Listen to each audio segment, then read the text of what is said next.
दोस्तों नमस्कार, स्वागत है आप सभी का online data first YouTube channel पर। इस वीडियो में हम बात करेंगे तमाम लेटेस्ट अपडेट के बारे में। जैसा कि आप जानते हैं, किसी भर्ती संबंधित कोई भी जानकारी होती है आप सभी को ऑनलाइन डेटा फर्स्ट चैनल के माध्यम से दे दी जाती है। उसी क्रम में इस वीडियो में हम बात करने वाले हैं। शिक्षक भर्ती को लेकर शिक्षा मंत्री को गिरफ्तार करके जेल भेजा गया। इसके अलावा एडेड जूनियर भर्ती, नायब तहसीलदार, इसके अलावा प्राथमिक भर्ती को लेकर बात करेंगे। तो चलिए दोस्तों वीडियो शुरू करते हैं। वीडियो को लाइक कर दें, साथ ही शेयर कर दें और चैनल को सब्सक्राइब करना बिल्कुल ना भूलें।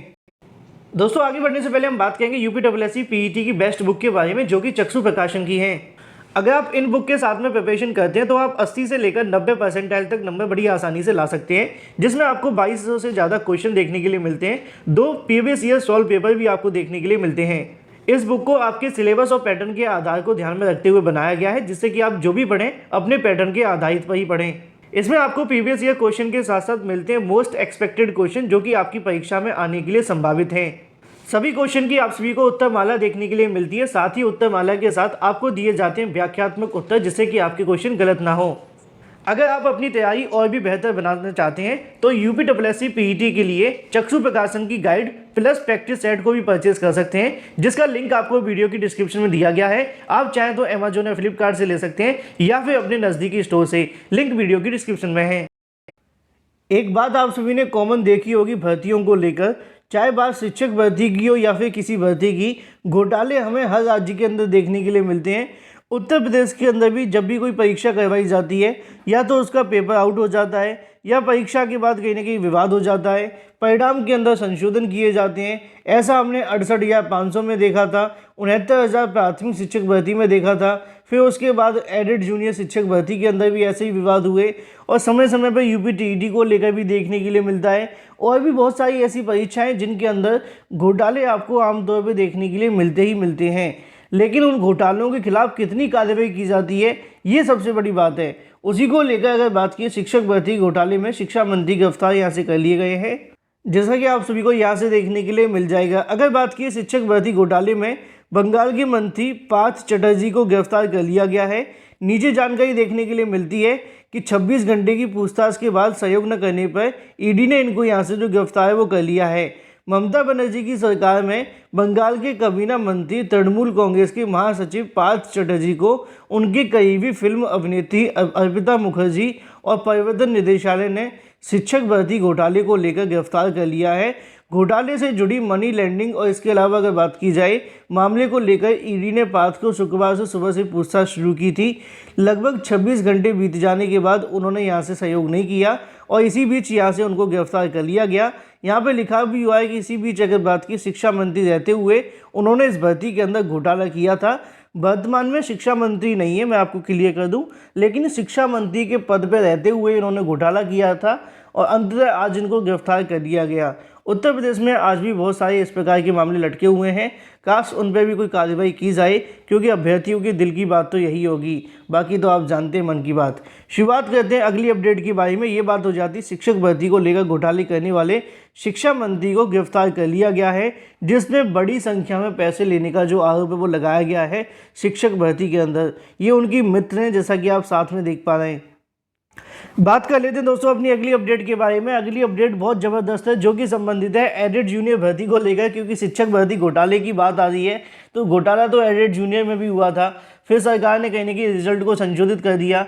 अब जब संशोधित कर ही दिया तो परिणाम कब जारी होगा? ऐसे लोगों के कहीं ना कहीं यहाँ से एक बड़ा झटका लगा है, जो कि ये बकवास कर रहे थे कि भाई आगामी समय के अंदर कि 15 अगस्त तक आपका परिणाम जारी नहीं होगा। मुझसे ही बहुत सारे छात्रों ने कमेंट कर दिए कि सर आप बताए हुए एडेड जूनियर का परिणाम इसी महीने आ जाएगा, लेकिन परिणाम 15 अगस्त तक बताया जा रहा है कि नहीं आएगा, क्योंकि बहुत सारे विवाद हो गए। मैंने उस समय भी कहा था कि फर्जी जानकारी, फर्जी अफवाहों से दूर रहें, क्योंकि जो जानकारी आपको ऑनलाइन डेटा फर्स्ट चैनल के माध्यम से दी जाती है वही ऑथेंटिक होती है। लोग यहीं से कॉपी करके आपको देते रहते हैं, बस आप सभी इधर उधर घूम रहे हैं, है ना। तो एडेड जूनियर भर्ती को लेकर एक बड़ी अपडेट मैं आप सभी को दे दूं कि यहाँ से रिजल्ट को लेकर कार्यक्रम से आप सभी के सामने घोषित कर दिया गया है।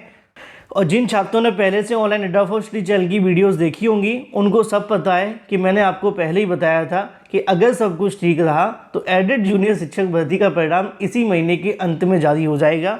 3 दिन पहले मैंने आपको ये जानकारी दी थी, 3 दिन बाद आपको समाचार पत्रों में यही जानकारी लिखी हुई मिलती है। तो अंदाज़ा लगा लीजिए ना कि मैं आपको जो जानकारी दूंगा गलत नहीं दूंगा। अगर मुझे पता है कि इस तारीख तक आ सकता है तो बता दूंगा। अब तारीख पर परिणाम जारी करना न करना पीएनबी का काम है। मेरा काम सिर्फ आपको जानकारी देना है। यहाँ पे क्या लिखा है चलिए उसको पढ़ लेते हैं। इसी बात पर वीडियो को लाइक और शेयर अवश्य कर देना। बाकी तो आप जानते हैं एडेड जूनियर हाई स्कूल शिक्षक भर्ती के संशोधित परिणाम माह की अगर बात की जाए तो परिणाम माह के अंत तक जारी कर दिया जाएगा, मतलब कि इसी महीने के अंत तक। अशासकीय सहायता प्राप्त एडेड जूनियर हाई स्कूल भर्ती 2021 के परिणाम में कम अंक दिए जाने वाले कुछ अभ्यर्थियों के आरोप के बाद परिणाम पुनः परीक्षण लगभग पूरा किया जा चुका है। आरोप है कि पुष्टि से शासन कराई जांच में पहले हुई थी। परीक्षण में अगर बात की कई परीक्षार्थियों के अंक परिवर्तन हुए हैं। अब उत्तर प्रदेश परीक्षा नियामक प्राधिकारी पीएनबी के माध्यम से सचिव की ओर से यहाँ से परिणाम जारी और निरस्त करने को लेकर नया संशोधित परिणाम जारी करने के लिए शासन को प्रस्ताव भेजा जा रहा है। इसी माह के अंत तक जो परिणाम है वो घोषित कर दिया जाएगा, जैसा कि नीचे संभावना लिखी हुई है। अब आप सभी एक अंदाज़ा लगा लीजिए, मैंने आपको पहले ही कहा था कि शासन की अनुमति के बाद ही परिणाम यहाँ से आपका घोषित होगा। परिणाम को लेकर जो प्रस्ताव है वो पहले पीएनबी ने शासन को भेज दिया है। अब शासन चाहे तो इस मामले को लेकर 2 दिन में मंजूरी दे दे और शासन चाहे तो इस मामले को लेकर 3 दिन का समय लगा ले, वो डिपेंड करेगा शासन के ऊपर, है ना। यहाँ से परिणाम की जो तैयारियाँ पूरे तरीके से हो चुकी हैं। इसको लेकर नया प्रस्ताव यहाँ से तैयार हो चुका है, उसको लेकर भेजा जा चुका है। अनिल भूषण चतुर्वेदी परिणाम जारी करने को लेकर निर्देश दिया है। अब नया परिणाम घोषित करने के लिए पहले पुराने घोषित परिणाम को निरस्त किया जाएगा। उसके लिए भी अनुमति लेनी पड़ेगी, बिना अनुमति के पीएनबी कोई काम नहीं करती है, ठीक है। उसी को लेकर नीचे जानकारी लिखी हुई है कि परिणाम इसी माह के अंत तक घोषित किए जाने की तैयारियां हैं। जय हो पीएनबी की। कभी कभी समझ में नहीं आता कि पीएनबी को रखा क्यों है। जब शासन ही सब कुछ करेगा, शासन से पूछ के सारे काम करोगे तो आप पीएनबी को बंद कर दो, है ना। बाकी आप क्या चाहते हैं।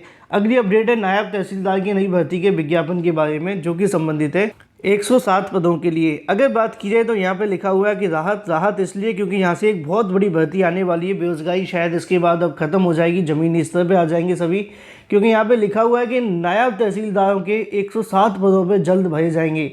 राज्य सरकार तहसीलदारों के 107 पदों को भरने जा रही है।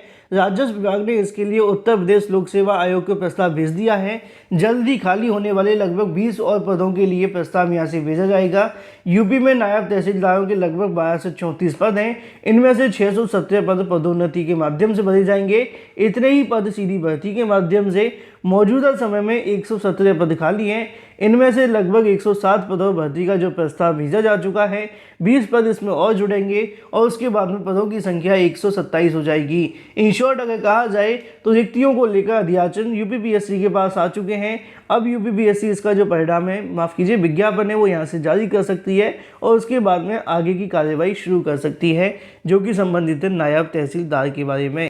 आप में से बहुत सारे अभ्यर्थी पीसीएस के इंटरव्यू देना तो चाहते होंगे, लेकिन प्री और मेंस के चक्कर में शायद आपको मौका ना मिला हो, लेकिन कुछ सवालों को देखने का मौका आपको अवश्य मिलता है हर बार की तरह। उसी में से पहला सवाल ये है कि अगर आप एसडीएम बनती हैं और लोअर कास्ट की हैं तो आप कैसे मैनेज करेंगे। इस प्रकार की जो समाज में चीज़ें देखने के लिए मिलती हैं, इसके खिलाफ इस प्रकार के सवाल आना बहुत अच्छे होते हैं और इसके बारे में जवाब देना भी बहुत अच्छा होता है। इसके अलावा अगर बात की जाए, एक और क्वेश्चन है कि अजातशत्रु कौन थे और किसकी हत्या करके उनको गद्दी पर बिठाया। शिवाजी का युद्ध शैली क्या थी। यमुना नदी यूपी के किन राज्यों से होकर गुजरती है, माफ़ कीजिए किन जिलों से होकर गुजरती है। यूपी में कौन कौन सी इंडस्ट्रीज़ हैं। मैनेजर लीडर में क्या अंतर है। उपराष्ट्रपति पद है तो आपको कितनी अवधि और चुनाव में हो जाना चाहिए। SC/ST श्रेणी में लाने का अधिकार किसके पास होता है। अकबर को लोकप्रिय नीति कौन सी है। और सत्य, निष्ठा और ईमानदारी में क्या अंतर है। बाकी तो आप कमेंट करके बता ही सकते हैं। बात कर लेते हैं 2000 से ज़्यादा लेखपाल बनेंगे राजस्व निरीक्षक। यहाँ पे लगभग 2000 पदों पे भर्ती होने वाली राजस्व निरीक्षकों के यहाँ पे आपको देखने के लिए मिलता है कि प्रदेश में 1990 से पहले नियुक्त किए गए लेखपाल करीब 2000 को यहाँ से अगर बात की जाए राजस्व निरीक्षक बना दिया जाएगा। नीचे आप सभी के सामने जानकारी देखने के लिए मिलती है कि लगभग 26 जुलाई को होने वाली विभागीय पदोन्नति समिति की बैठक में लेखपालों की पदोन्नति को मंजूरी दी जाएगी। राजस्व परिषद के 1990 से पहले नियुक्त किए गए लेखपालों को राजस्व निरीक्षक पद पर पदोन्नति के सभी जिलों में लेखपालों की सेवा पुस्तिका विभागीय कार्यवाही शुरू कर दी है और आगे की जो चीज़ें वो आपको देखने के लिए मिलेंगी। लगभग 2000 पदों पर राजस्व निरीक्षकों की भर्ती होने वाली है, जो कि आपको पदोन्नति के माध्यम से देखने के लिए मिलेगी। बात कर लेते हैं प्राथमिक शिक्षक भर्ती को लेकर। आप जानते हैं कि बीएड को बहाल करने के लिए एक याचिका लगी हुई है सुप्रीम कोर्ट के अंदर और उसके बारे में कल की तारीख में एक के बाद एक नए नोटिफिकेशन जारी हुए, जहां पे मैंने आप सभी को बताया था कि देवेश शर्मा बनाम यूनियन ऑफ इंडिया मतलब भारत सरकार 26/7/2022 को मामला लिस्टेड हो गया है। कॉज लिस्ट 18वें नंबर पे आप सभी को देखने के लिए मिलेगा। इसके अलावा अगर बात की जाए the national counselling for teacher education बनाम राजेश सिंह चोटिया जी, जिसके बारे में जानकारी लिखी है कि 26/7/2022 को सुनवाई होने वाली है। अब ये जो सुनवाई होने वाली है वो काफ़ी ज़्यादा महत्वपूर्ण है, क्योंकि यहीं से सब कुछ निर्धारित करेगा बीएड बनाम बीटीसी और प्राथमिक शिक्षक भर्ती के भविष्य को लेकर। ये मामला जब तक लटके रहेंगे तब तक भर्तियों में विवाद होगा, छात्रों में एकता नहीं होगी, नई भर्तियाँ नहीं आएंगी। नई भर्तियाँ क्यों नहीं आएंगी? क्योंकि बीएड बीटीसी वाले आपस में लड़ेंगे तो सरकार से कौन लड़ेगा? सरकार यही चाहती है कि आप आपस में लड़ते हैं और सरकार अपने काम में लगी रहे, है ना। वो अपनी मर्जी से भर्ती देगी तो देगी अपने चुनाव के समय पे, और वो भी नहीं देगी तब भी काम चल जाएगा। जैसे कि पिछली बार आपने देखा चुनाव के समय पे कौन सी भर्ती आ गई, फिर भी जीत गए ना।